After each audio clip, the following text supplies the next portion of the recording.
Bismillahirrahmanirrahim. Assalamualaikum warahmatullahi wabarakatuh.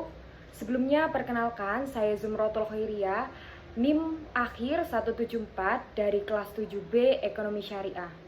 Di sini saya akan mereview ulang materi pada mata kuliah peramalan bisnis yang diampu oleh Bapak Ahmad Budi Susetyo.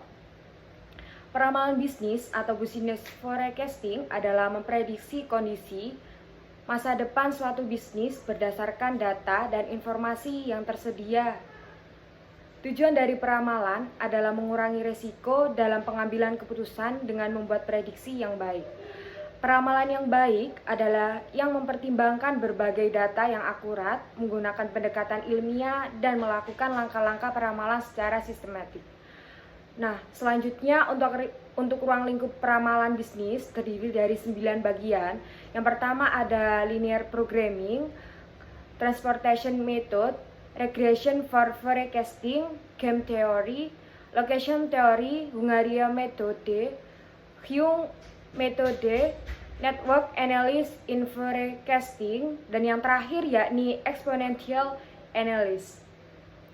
Yang pertama yakni linear pemrogramming atau pemrograman linear adalah metode matematik untuk menentukan cara terbaik dalam mencapai hasil tertentu dengan membatasi sumber daya. Nah, pada linear pemrogramming menggunakan teknik matematika yang digunakan untuk mengoptimalkan suatu fungsi tujuan dengan kendala tertentu. Dalam peramalan bisnis, linear programming digunakan untuk mengoptimalkan produksi, distribusi, dan penggunaan sumber daya secara efisien. Yang kedua ada transportation method atau metode transportasi. Adalah teknik dalam pemrograman linear yang digunakan untuk menentukan cara paling efisien dalam mendistribusikan barang dari berbagai sumber dan berbagai tujuan. Transportation method memiliki tujuan untuk mengurangi biaya transportasi sambil memenuhi permintaan dan pasokan. Yang ketiga ada regression for forecasting atau regresi untuk peramalan, yakni teknik statistik yang digunakan untuk memprediksi nilai dan variabel dependen berdasarkan suatu atau lebih variabel independen. Dalam bentuk peramalan bisnis, analisis regresi membantu dalam memahami hubungan antara variabel dan membuat prediksi berdasarkan data historis. Selanjutnya yang keempat ada game theory atau teori permainan. Teori permainan adalah studi tentang interaksi strategi antara pihak-pihak yang rasional. Dalam peramalan bisnis, game teori digunakan untuk menganalisis keputusan dalam situasi kompetitif seperti penerapan harga atau strategi pemasaran. Nah, di mana hasilnya itu tergantung pada tindakan orang lain. Yang kelima ada location theory atau teori lokasi. Teori lokasi adalah analisis yang berfungsi pada pemilihan lokasi terbaik untuk bisnis atau fasilitas.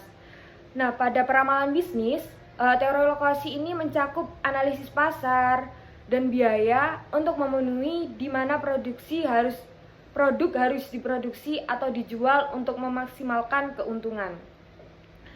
Nah, untuk yang keenam yakni Hungarian method atau metode Hungarian adalah algoritma yang digunakan untuk menyelesaikan masalah penugasan.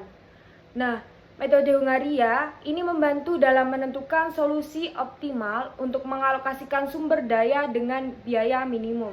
Nah, misalnya pekerja ke tugas. Nah, pada Hungaria metode sering digunakan dalam manajemen proyek dan alokasi sumber daya. Yang ketujuh ada metode antrian atau Hume metode. Metode antrian adalah analisis tentang waktu tunggu dan pengelolaan antrian dalam proses pelayanan. Dalam konteks peramalan bisnis, ini digunakan untuk merancang sistem layanan yang efisien seperti di restoran atau layanan pelanggan.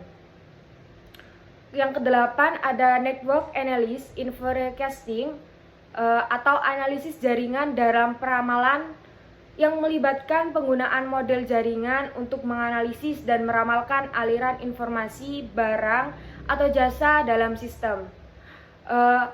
Network Analysis Investing ini penting untuk memahami keterkaitan antara entitas dalam suatu proyek atau operasi bisnis.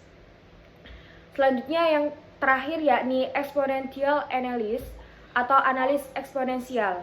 Dalam peramalan bisnis merujuk pada model exponential smoothing yang digunakan untuk membuat proyeksi berdasarkan data historis dengan membobot lebih pada data terbaru. Exponential analysis berguna dalam peramalan yang membutuhkan respon cepat terhadap perubahan tren. Mungkin itu saja yang dapat saya sampaikan. Kurang lebihnya saya mohon maaf. Wallahul muwaffiq ila aqwamit thoriq. Wassalamualaikum warahmatullahi wabarakatuh.